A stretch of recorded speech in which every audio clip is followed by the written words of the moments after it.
प्यारे छात्रों, स्वागत है आपका आप सभी का इस वीडियो लेसन में।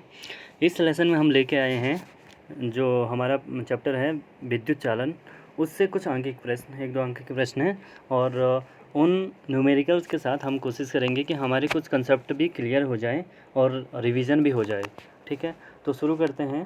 पहला सवाल हमारे पास है कि हमारे पास समान लंबाई के तांबे के 2 तार हैं और जिनका व्यास का अनुपात दे रखा है, डायमीटर जो होता है उनका रेशियो दिया है और वो कितने हैं 1:2। और हमें बताना है कि उनके रेजिस्टेंस या प्रतिरोध आर से जिसे हम डिनोट करते हैं उनकी तुलना हमें करनी है। तो डायग्राम से हम थोड़ा समझ लेते हैं।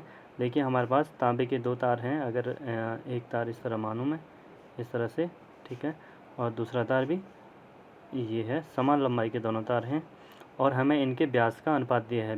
व्यास क्या होता है? जो तार का हमारा साइड वाला कोना होता है, जैसे हमारे पास मार्कर है तो उसका साइड वाला कोना ये वृत्तीय होता है, सर्कुलर। तो वृत्त का जो व्यास होगा वही इस तार का व्यास माना जाता है। जो साइड का वृत्त बनता है ना, आप मार्कर या पेन देखिए तो पेन के पीछे का ढक्कन जो है गोल है, तो उसको देखिए आप, उस सर्कुलर पार्ट जो है वो, उससे हम डायमीटर को नापते हैं। तो वो चीज़ आपको गिवन है, लंबाई सेम है। तो हम जानते हैं कि किसी भी तार का जो प्रतिरोध है वो कैसे निकालते हैं। तो हमने पढ़ा है जो प्रतिरोध आर है वो डायरेक्टली प्रोपोर्शनल है तार की लंबाई के, ठीक है। और r is inversely proportional to जो तार का क्रॉस सेक्शनल एरिया होते हैं, यानी तार की लंबाई ज़्यादा होगी तो प्रतिरोध भी ज़्यादा होगा, और तार की अगर मोटाई ज़्यादा होगी तो प्रतिरोध कम होगा, ठीक है, या उसका क्षेत्रफल ज़्यादा होगा तो उसका प्रतिरोध कम हो जाएगा। और इन दोनों सूत्रों को हम कंबाइन करते थे और जिससे हमारे पास बनता था R is proportional to L upon A, और यहाँ से हम प्रोपोर्शनलिटी के साइन को हटाते थे और एक कांस्टेंट जोड़ते थे रो। तो आप यहाँ पे देख सकते हैं ये सूत्र इस तरह से बन जाते हैं, R equal to rho L upon A, और रो को हम कहते थे विशिष्ट प्रतिरोध या इसकी प्रतिरोधकता। तो रो जो है हमारे पास, ये जो सिंबल है रो, तो ये क्या है? ये तार विशेष का कोई भी पदार्थ है उसका गुण होता है, इसकी प्रॉपर्टी है एक, ठीक है। तो अगर हमें किसी तार की लंबाई पता है, उसका क्षेत्रफल पता है, तो बिना रो के हम उसका प्रतिरोध नहीं बता सकते हैं। तो रो का पता होना बहुत ज़रूरी है और ये गिवन होता है, ये कैलकुलेटेड होता है प्रत्येक तार के लिए, ठीक है। तो इसे ये है प्रतिरोधकता या विशिष्ट प्रतिरोध। तो किसी भी पदार्थ का तार है, किसी भी प्रकार का तार है, उसका जो गुण है वो रो से पता चलता है, ठीक है, प्रतिरोध के लिए। तो इस तरह से हमारे पास आर आता है, तो आर इतना हो जाएगा इस तरह से। तो हम उनकी तुलना करेंगे, तो हम क्या करेंगे, एक को R1 कहेंगे, तो हम सीधे देखते हैं, और साथ में ए कितना होगा? हमने कहा था जो ए होता है वो उसका क्रॉस सेक्शनल एरिया है, ठीक है, अनुप्रस्थ काट का क्षेत्रफल है, इस तरह से। तो वृत्तीय है तो वृत्त का क्षेत्रफल πr², ठीक है। तो इस तरह से तो हम देखते हैं कि जो r है इन्वर्सली प्रोपोर्शनल है r² की, तो हमें केवल इनका अनुपात लेना है, तो इसलिए हम ये संबंध देखेंगे। तो हम यहाँ पे लिखते हैं r1 inversely proportional to r1 small r1² जो कि रेडियस है, और ये क्या है? प्रतिरोध। इसी तरह ये होगा। अब इन दोनों का जब हम अनुपात ले लेंगे तो हमारे पास क्या आ जाएगा? क्योंकि आप देखते हैं R1 के अपॉन में क्या है, ये स्मॉल वाला R1 इन्वर्स है।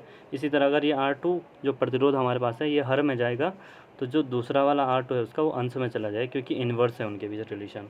इस तरह से स्क्वायर है तो दोनों का स्क्वायर आप लगा देंगे।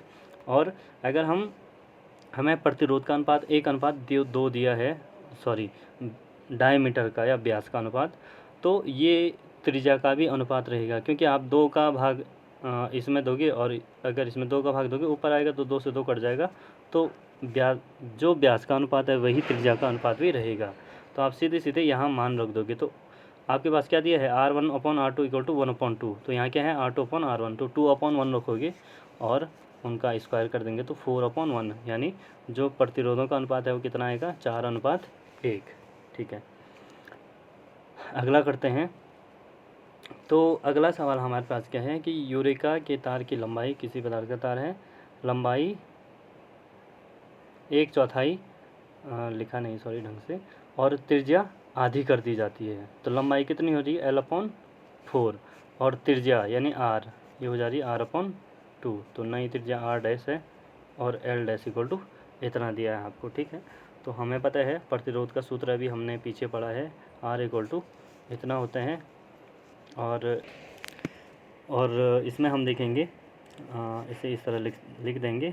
अब आगे आप सीधे क्या करना है, हमने जो नया प्रतिरोध होगा, ये तो प्रारंभिक प्रतिरोध है, अब हम क्या कर रहे हैं, चेंजेस कर रहे हैं, लंबाई को क्या कर रहे हैं 1/4 और त्रिज्या को आधी कर दे रहे हैं। ठीक है, तो ऐसा करेंगे तो इसे हम अगर सॉल्व करें तो L/4 R/2 का स्क्वायर, तो 2 का स्क्वायर कितना हो जाएगा 4, तो ये 4 ऊपर आ जाएगा और जो L/4 है वो नीचे है। तो कुल मिला के आप देखेंगे ये कैंसल आउट की सिचुएशन बन जाएगी और एज ए होल हमारे पास बचेगा ρL/πr², जो कि इनिशियल कंडीशन थी।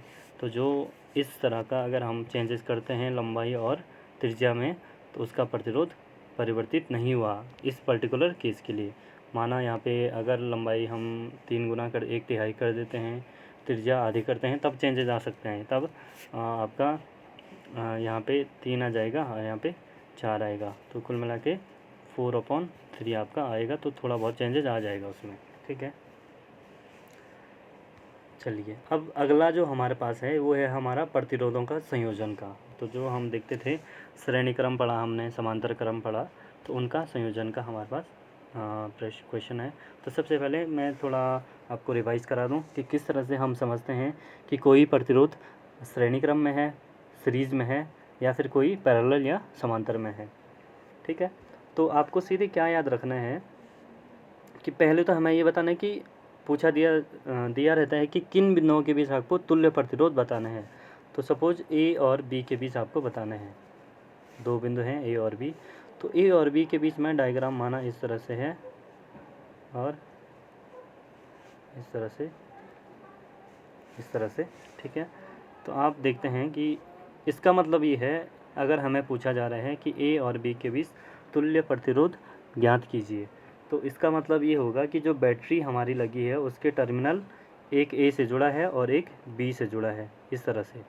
ठीक है, तो इसमें तो खैर हमारे पास 2 ही पॉइंट हैं, आगे आएंगे बहुत सवाल, तो उसमें मैं आपको क्लियर कर दूंगा किस तरह से हमें समझना है। इसमें अभी आप इतना समझ लीजिए कि जो आवेश यहाँ से जाएगा बैटरी से, देखिए आई धारा जाएगी, तो धारा यानी आवेश जाएंगे, इलेक्ट्रॉन्स जाएंगे, तो यहाँ से क्या होगा इस पॉइंट से, तो इससे 2 पार्ट में डिवाइड हो जाएगा वो। ठीक है, 2 पार्ट में कैसे डिवाइड होगा, तो देख लीजिए कि जो आवेश हैं कुछ यहाँ चले जाएंगे और कुछ यहाँ चले जाएंगे आपके, तो धारा आपकी है I1 और I2 में बदल जाएगी। तो इसमें I1 धारा जाएगी, इसमें I2 धारा जाएगी, और जहाँ पे आपका करंट डिवाइड होगा या फिर आवेश डिवाइड होता है, 2 रास्ते चूज करते हैं, तो वो आपको याद रखना है कि समांतर क्रम है, सीधे सीधे। ठीक है, बहुत ज़्यादा कुछ नहीं करना है आपको। तो कैसा भी चित्र आपको दे दें कि इस तरह का प्रतिरोध है, इस तरह से, ऐसे आपने कक्षा 10वीं में देखा होगा, तो कई बच्चे जानते होंगे, कई लोग नहीं जानते होंगे, तो इसलिए सुन लीजिएगा, रिवाइज हो जाएगा आपका। तो जैसे इस पर्टिकुलर केस में आप देखते हैं ए और बी, थोड़ा ही कलर मुझे लग रहा है अटपटा हो रहा है, तो मैं चेंज करता हूँ। हाँ, तो आप कोशिश कीजिए, एक प्रतिरोध ये है, दूसरा ये है, तीसरा ये है, चौथा ये है, पाँचवा ये है। अब आप देखिए इस तरह जुड़े हैं, ये देखो इस तरह से, तो बीच बीच में प्रतिरोध है। तो जो आवेश ए से जाएगा, हम बैटरी को कहाँ जोड़ेंगे, ए और बी के बीच में। तो कैसे भी जोड़ लो आप, इसे जोड़ना उन्होंने ए और बी के बीच में है, तो जो आवेश यहाँ से आएगा इस तरह से, ठीक है, तो वो आवेश आप देखेंगे कि जो भी आवेश आएगा, ठीक है, यहाँ से, तो वो आवेश कहाँ जाएगा, सारी भुजाओं में वही आवेश जाएगा। आप इतना देख लेंगे, यहाँ से सब भुजाओं में वही आवेश जाएगा, इस तरह से, यहाँ यहाँ यहाँ यहाँ। तो इसका मतलब ये सारे क्या हैं, श्रेणी क्रम में है, क्योंकि यहाँ आवेश विभाजित हो ही नहीं रहा है, सबका आवेश क्या रहा है, एक जैसा आ रहा है। तो इस तरह का जो आपके पास क्रम है वो कैसा होगा, श्रेणी क्रम। ठीक है, आपने ऐसे याद रखने से, तो जितना भी लंबा हो, जहाँ आवेश अगर विभाजित नहीं हो रहा है, अलग अलग रास्तों में नहीं जा रहा है, वो श्रेणी क्रम हो गया। और जहाँ आवेश अगर 2 रास्ते बनाता है, तो वो क्या हो गया, समांतर क्रम। जैसे आप यहाँ पे देखेंगे, तो तुल्य प्रतिरोध ए और बी के बीच ज्ञात कीजिए, तो जो आवेश ए से जाएगा तो वो 2 रास्तों में चला जाएगा, तो सीधे सीधे आपको ये दोनों किस्में मिलकर समांतर क्रम है। और समांतर क्रम का सूत्र क्या है, 1/r = 1/r1 + 1/r2 + up to so on, जितने आपके होंगे समांतर क्रम में उतने आ जाएंगे। इसी प्रकार आप दूसरी भुजा में देखेंगे, यहाँ पे दोनों तार कनेक्टेड हैं, इसलिए ये डिवाइड हो जाते हैं अलग। तो यहाँ से भी क्या होगी, जो धारा आई, ये धारा आई, दोनों मिल गए यहाँ पे। अब लेकिन फिर यहाँ से अलग अलग डिवाइड हो जाएंगे, तो यहाँ से डिवाइड हो गए तो यानी ये दो भी किस में है, ये दो भी समांतर क्रम में है। तो आप इन दोनों को भी जो 4 ओम और 6 ओम है आपका, इनको भी समांतर क्रम में जोड़ दोगे, और जो आपके पहले वाले हैं 8 और 2, इनको भी समांतर क्रम में जोड़ दोगे। तो समांतर क्रम में जब आप जोड़ेंगे तो इस तरह से उसे लिखेंगे कि पहले वाला 8 ओम और 2 ओम क्या है, समांतर क्रम में है। इसलिए इस सूत्र का प्रयोग करके 1/r डैश, इसे हम डिनोट करेंगे r डैश से। जो इन दोनों का तुल्य प्रतिरोध आया वो आया r डैश, 1/r डैश, और 1/8 प्लस 1/2, इसे आप सॉल्व करेंगे तो 5/8। ये किसकी वैल्यू है, यहाँ पे ध्यान रखना, ये 1/r डैश की वैल्यू है 5/8, और आपको चाहिए r डैश। तो इसलिए आप क्या करेंगे, यहाँ इसका व्युत्क्रम करेंगे, रेसिप्रोकल करेंगे, तो उल्टा करेंगे तो 8/5 हो जाएगा r डैश का मान, क्योंकि 1/r डैश बराबर 5/8 है, और इसलिए जो आपका r डैश आएगा वो कितना आ जाएगा, वो आ जाएगा आपका 8/5 ओम। ठीक है, तो जो इन दोनों का तुल्य प्रतिरोध है यहाँ पे कितना आ गया, 8/5 ओम। तो उसे हम इस तरह दिखा देंगे, ये आपका 8/5 ओम आ गया, एक सिंगल दोनों से मिलके। अब इसी तरह हम दूसरा जो हमारे पास है 4 ओम और 6 ओम, ये और ये ऊपर थोड़ा दिख नहीं रहा है, ये दोनों, तो ये दोनों किस में है, ये समांतर में है। तो सेम प्रोसीजर आप अप्लाई करेंगे, और इसको भी आप सॉल्व कर देंगे। तो ये भी 1/r डबल डैश हमने दिखाया है, और ये आ जाएगा इस तरह से आप सॉल्व करेंगे 5/12, और फिर इसे उल्टा कर देंगे 12/5। अब देखिए, अब यहाँ आप देखेंगे कि इसका मान कितना है, 8/5। अब एक ये हो गया और दूसरा ऐसे जुड़ा इससे। ठीक है, तो दोनों देखिए करंट कहीं डिवाइड नहीं हो रही है, जितनी यहाँ से जाएगी उतनी यहाँ पहुँचेगी। ठीक है ना, इस तरह एक प्रतिरोध यहाँ पे है, तो दोनों किस में है, श्रेणी क्रम में। तो मैंने इस तरह दिखा रखे हैं दोनों प्रतिरोध, एक ये, तो आप इन दोनों को श्रेणी क्रम में जोड़ देंगे। तो इस प्रकार से कि r डैश तथा r डबल डैश श्रेणी क्रम में है, इसलिए इनके बीच तुल्य प्रतिरोध। तो आप जानते हैं श्रेणी क्रम का सूत्र हमारा इस तरह से है, उनको सीधे जोड़ देते हैं, r बराबर r1 plus r2 plus up to so on. तो इन्हें आप जोड़ देंगे, तो जोड़ के आपका सीधे जो भी इसका मान आएगा, हर समान है तो अंश सीधे जुड़ जाएंगे, 8, 12, 20, 20/5 इक्वल टू 4 ओम। तो जो हमारे पास चित्र था उसमें तुल्य प्रतिरोध कितना आ गया, 4 ओम। तो मतलब आप ये समझिए, जो लोग अभी भी कंफ्यूज हो रहे हैं, तो इसमें हम क्या कर रहे हैं कि हमारे पास अलग अलग प्रतिरोध है। ठीक है, जैसे एक प्रतिरोध ये है, एक ये है, ठीक है, एक ये है, सब 2 ओम के हैं। ठीक है, तो प्रतिरोधों का संयोजन हमें क्या बताता है कि जो भी जितने भी हमारे पास प्रतिरोध हैं, हम उनसे मिला के कितनी भी वैल्यू का बना सकते हैं। जैसे अभी हमें सपोज 1 ओम का चाहिए, ठीक है, या फिर हमें कितने ओम का चाहिए, 1.5 ओम का चाहिए, 1.5 ओम का एक प्रतिरोध चाहिए। अब लेकिन हमारे पास तीनों कितने हैं, 2-2 ओम के हैं। अब क्या होगा, कहाँ से लाएंगे हम 1.5 ओम का, 1.5 ओम का। तो इसके लिए हम क्या करेंगे, तीनों को समांतर क्रम में जोड़ देंगे। ठीक है, तीनों को अगर हम समांतर क्रम में जोड़ेंगे इस प्रकार से, सॉरी दोबारा बनाता हूँ मैं। ठीक है, इस तरह से,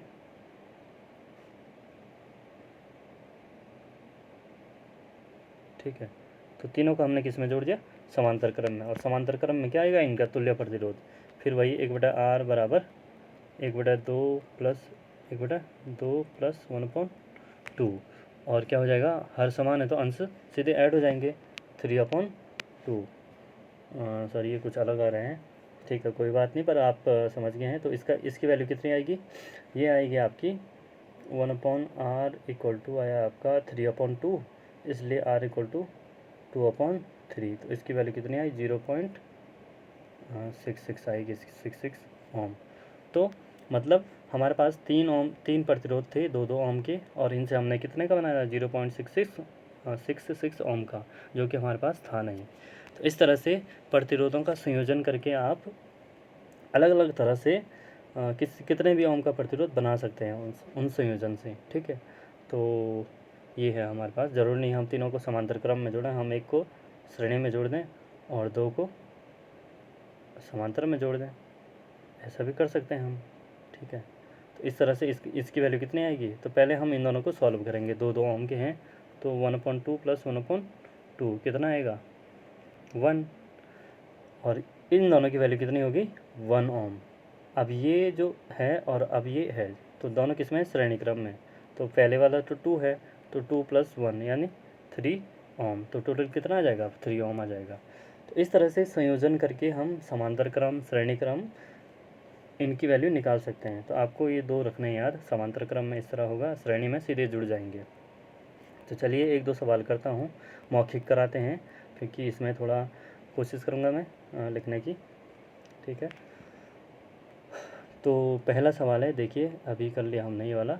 देखो ये 2 हैं, 4 ओम 4 ओम, तो इस तरह से यहाँ से करंट जाएगी, इधर 2 पार्ट हो जाएंगे, 2 पार्ट हो गए तो समांतर क्रम में होंगे। तो पहले इनको सॉल्व करो, इन 2 को। तो जैसे हमारे पास 1 + 2 होता है, ठीक है, अपॉन 3 होता है। और जैसे सपोज यहाँ पे, हाँ इसी तरह से। तो पहले हम क्या करते हैं, इन दोनों को सॉल्व करते हैं, 3 3, तब इनको कैंसिल आउट करते हैं, है ना। तो वही चीज़ मतलब कुछ जैसे एग्जांपल तो सटीक नहीं है, पर कुछ ऐसा ही कुछ है कि जिससे हम इनको सॉल्व कर सकते हैं। तो पहले आप इन दोनों को, इसको और इसको सॉल्व कीजिए। तो 1/4 + 1/4 ये आएगा 1/r', ठीक है। 1/4 1/4 2/4 1/2, तो 1/r' = 1/2, इसलिए r' कितना आ जाएगा? 2 ओम। उल्टा करेंगे तो इन दोनों की वैल्यू कितनी आ गई? 2 ओम। तो ये हमारे पास 2 ओम इनकी वैल्यू आ गई, इन दोनों की। अब आप देख सकते हैं 4 ओम का ये है, और जो 2 ओम है वो इसके साथ किस में है? सीरीज़ में है, 2 ओम।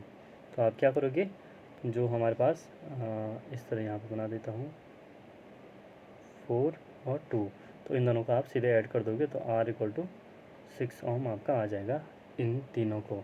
तो 3 हमारे पास 4 ओम के थे, और इनसे कितना है टोटल जोड़ के? 6 ओम। ठीक है, 12 भी आ सकता था अगर तीनों को श्रेणी क्रम में जोड़ते। तो सिंपल सा फंडा है जो आपको याद रखना है, बहुत ज़्यादा नहीं है, ठीक है, ऐसा कुछ। अब देखिए अगले सवाल पे बढ़ते हैं, ध्यान देना आप, इसमें आपको समझना है। तो देखिए यहाँ पे क्या है, एक बिंदु ये है, एक बिंदु ये है, एक बिंदु ये है, और सवाल में आपको बताया गया है कि ए और बी के बीच तुल्य प्रतिरोध आपको ज्ञात करना है। अगर ऐसा पूछा जाता ए और सी के बीच, सपोज ये सी पॉइंट है, तो तब क्या होता, तब बैटरी के तार एक यहाँ जुड़ा होता, और यहाँ पे बैटरी बना देते हैं, और एक यहाँ पे जुड़ा होता। तो आवेश यहाँ से इस तरह जाता, आधा यहाँ, ठीक है, आधा यहाँ, और फिर यहाँ से भी जाता इधर इधर। तो देखिए अलग सिचुएशन बन रही है, ठीक है। इसी तरह से यहाँ पे भी ऐसा ही बनेगा, सेम बनेगा। आप कहीं भी जोड़ो, ए और बी के बीच बैटरी जुड़ी है, तो क्या होगा, यहाँ भी जाएगा करंट, यहाँ भी जाएगा, दोनों पार्ट में डिवाइड होगा, क्योंकि यहाँ पे बैटरी जुड़ी है तो 2 जगह करंट जाएगा। तो सीधे सीधे ये दोनों किस में आ गए? समांतर क्रम में, ठीक है। लेकिन ध्यान रखिए यहाँ पे हम सीधे इनको सॉल्व नहीं करेंगे। अब आप देखो, जो करंट यहाँ गया वो यहाँ से डिवाइड नहीं हुआ, वो यहीं आ गया, ठीक है, जबकि यहाँ से यहाँ भी गया और यहाँ भी गया। तो ये और ये अगेन किस में है? समांतर क्रम में। तो इन दोनों का आप सॉल्व करते हैं, लेकिन ये किससे जुड़ा है? इससे, है ना। तो इसका मतलब आपको यहाँ पे क्या करना पड़ेगा, आपको पहले इसको और इसको श्रेणी क्रम में हल करना पड़ेगा। चाहे आप यहाँ से करो या यहाँ से करो, यहाँ से जो करंट जाएगी वो यहीं जाएगी, और यहाँ से भी जो करंट जाएगी वो यहीं जाएगी। ए से जो करंट जाएगी वो बी पे पहुँचेगी। तो कुल मिला के आप कहीं से भी चलो, ये दोनों किस में आ रहे हैं? श्रेणी क्रम में। तो पहले इनको सॉल्व करो श्रेणी क्रम में, 3 और 3 6 ओम आ जाएगा। अब देखिए ये किस तरह जुड़ेगा इसे, तो इसका हम अलग डायग्राम बनाते हैं यहाँ पे। तो ये हमारा पॉइंट ए है, तो आप इसे ऐसा बना सकते हैं। आपको ऐसे तो नहीं जुड़ा था, लेकिन आप ऐसा बना सकते हैं इसे इस तरह से समझने के लिए। तो देखिए ये बी पॉइंट है, ये ए पॉइंट है, तो बी से इधर गया था ना, 2 पार्ट, सॉरी ये बी से, हाँ जी ए इसका है, तो बी से कहाँ गया था? 2 जगह डिवाइड हुआ था, ए से भी 2 जगह डिवाइड हुआ था। तो वही चीज़ है, ये दोनों अब क्या बन गए? एक बन गया ना। इसे आप एक मर्ज करके मान लो, एक मान लो, इसे एक ही लाइन मान लो, ऐसे इस तरह से। मैं दोबारा बनाता हूँ, ठीक है, इस तरह से एक ही लाइन मान लो, ठीक है, तो है ना। तो अब ये देखिए ये दोनों किस में आएंगे आपके? ये आगे समांतर क्रम में, क्योंकि यहाँ पे करंट डिवाइड हो रही है। आधा हवा इस इधर जाएगा, आधा, आधा नहीं कह सकते हैं, कुछ आवेश इधर जाएगा, कुछ आवेश इधर जाएगा, तो इस तरह से डिवाइड हो जाएंगे।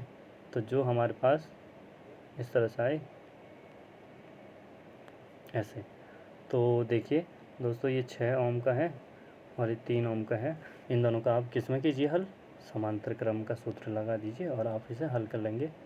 1/3 धन 1/6, 6 आपका एलसीएम आएगा, 3 दूना 6, 6 कम 6, ठीक है। 2 1 3/6 यानी 1/2, इसलिए R बराबर 2 ओम आ जाएगा, ठीक है। तो समझ गए होंगे, कैलकुलेशन तो कर लोगे आप लोग।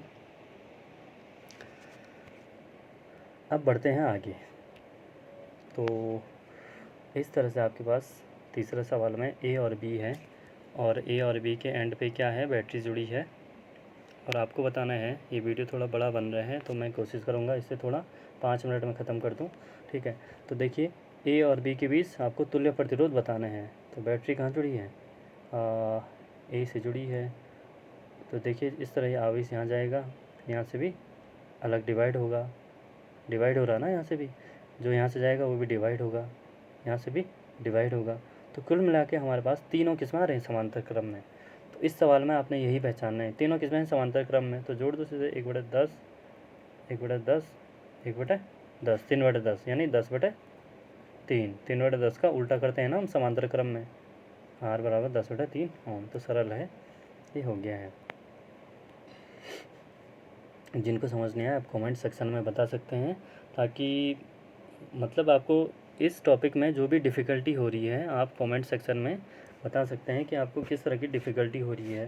ये तो बेसिक्स क्वेश्चन है, थोड़ा आपके कॉन्सेप्ट क्लियर करने के लिए। बाकी जो एडवांस क्वेश्चन होंगे उन्हें हम आगे की वीडियोज़ में लाएंगे। तो चलिए इसे भी शुरू करते हैं। 10 ओम का है, सारे 10 ओम के हैं इसमें प्रतिरोध। तो आप देख लीजिए पहले डायग्राम में, ये तो इस पूरे नेटवर्क के साथ किस में है, समांतर श्रेणी क्रम में ये वाला, ठीक है। अब आगे आप देखेंगे यहाँ से 2 पार्ट में डिवाइड हो गया, तो ये दोनों, ये पार्ट और ये पार्ट किस में है, समांतर क्रम में होंगे, क्योंकि करंट डिवाइड हो गई है। यहाँ से ऐसे गई, इस तरह नीचे आई, ठीक है। अब जब यहाँ से अंदर गई तो यहाँ से भी 2 पार्ट में डिवाइड हो गई है वो, एक इस वाले में एक इस वाले में। तो यानी ये दोनों भी किस में है, समांतर क्रम में है। तो आप देखो यहाँ जैसे हमारे पास बोर्ड मास का फॉर्मूला होता है, ठीक है। तो मतलब इस तरह से पहले ये वाला छोटा वाला ब्रैकेट सॉल्व हम करते हैं, ठीक है। पहले रेखा वाला, फिर ये करते हैं ना, फिर स्क्वायर ब्रैकेट। तो सेम वही चीज़ है। आप देखिए पहले सबसे अंदर की चीज़ जो है उसे सॉल्व कीजिए। तो इन दोनों का आप सॉल्व करेंगे तो कैसा आएगा, आपका डायग्राम इस तरह बन जाएगा, ठीक है। अब इन दोनों का एक ही आ जाएगा, 1/10 + 1/10, 2/10 यानी 1/5 आ जाएगा, और इसका आप उल्टा करोगे तो 5 ओम, ठीक है। तो जो आपका नेक्स्ट आया वो कितना आया, 5, और ये जो 10 है, और बाकी ये भी 10, ये भी 10, ठीक है। आ गया इतना। तो कुल मिला के आप यहाँ पे एक ही प्रतिरोध मानेंगे 5 ओम का, ये दोनों मिलके एक बन गया है। अब देखिए आपको क्या दिख रहा है, ये और ये किस में है, श्रेणी क्रम में है, ठीक है। तो दोनों आप, तो इस तरह से इसकी और इसकी वैल्यू आप सीधे श्रेणी क्रम में जोड़ दोगे। तो इसकी वैल्यू 5 है, इन दोनों का एक बन गया है। तो 10 और 5 15। तो जो आपका डायग्राम अब बनने जा रहे हैं वो कुछ इस तरह से बनने जा रहे हैं। तो अगर आपको थोड़ा सा अलग लग रहा है तो मैं अलग नहीं बनाता इसे, सॉरी बच्चों, बैटरी लो हो गई है फ़ोन की, पर चल जाएगा, ठीक है। इसे इस तरह बना देता हूँ। और अब जो हमारे पास आ गया है ये भी हमने देख लिया है, ये बन गया है 15 ओम, और ये 10 है, ये भी 10 है पहले से, ठीक है। तो आप देखेंगे कि जो हमारे पास अब एक ये है, एक ये है, दोनों किस में है, समांतर क्रम में, क्योंकि करंट यहाँ से डिवाइड हो रहा है 2 रास्तों में। तो ये दोनों किस में है, समांतर क्रम में। तो आप इन्हें हल कर देंगे, 1/10 और 1/15। तो ये आपका आ जाएगा, इसका एलसीएम आ जाएगा 30, 10 3 जा 15 2 जा, तो 5/30 यानी 1/6। तो 1/6 का आप उल्टा करेंगे तो कितना आ जाएगा 6 ओम। ठीक है, तो इन दोनों का जो है आपका ये कितना आएगा 6 ओम। आप देखेंगे कि एक ये है और अब एक यहाँ पे बनेगा कितना 6 ओम का, और जो ये है और जो ये 6 ओम का है दोनों किस में है श्रेणी क्रम में, तो इसलिए 10 + 6। तो फाइनल डायग्राम आपका ऐसे बना इस तरह से, ये 10 का है और ये 6 का है, इसलिए टोटल 16 ओम आ जाएगा। तो ए और बी के बीच हमारे पास 1 2 3 4 5 हैं 10-10 ओम के। तो इनसे कितना कुल प्रतिरोध रेजिस्टेंस कितना बन रहा है नेटवर्क का 16 ओम, जबकि इनका रेजिस्टेंस 50 ओम भी बन सकता था अगर हम इन्हें सीधे सीरीज़ में जोड़ते। लेकिन हमारे पास जो कॉम्बिनेशन का रूल है तो वो हमें ये सुविधा देता है कि हम इनसे कितने भी ओम का प्रतिरोध बना सकते हैं। तो हमारे पास अगर 4-5 प्रतिरोध दिए जाएँ 1-1 ओम के या 10-10 ओम के, तो हम उनसे 1 ओम का भी प्रतिरोध बना सकते हैं, 2 ओम का भी बना सकते हैं। तो कॉम्बिनेशन पे बात होती है, हर एक प्रतिरोध बनाना संभव भी नहीं है, बट कॉम्बिनेशन के हिसाब से जो भी पॉसिबल हो वो हम बना सकते हैं। तो आज की वीडियो लेसन में इतना ही है, मिलते हैं अगली वीडियो में नए सवालों के साथ। धन्यवाद।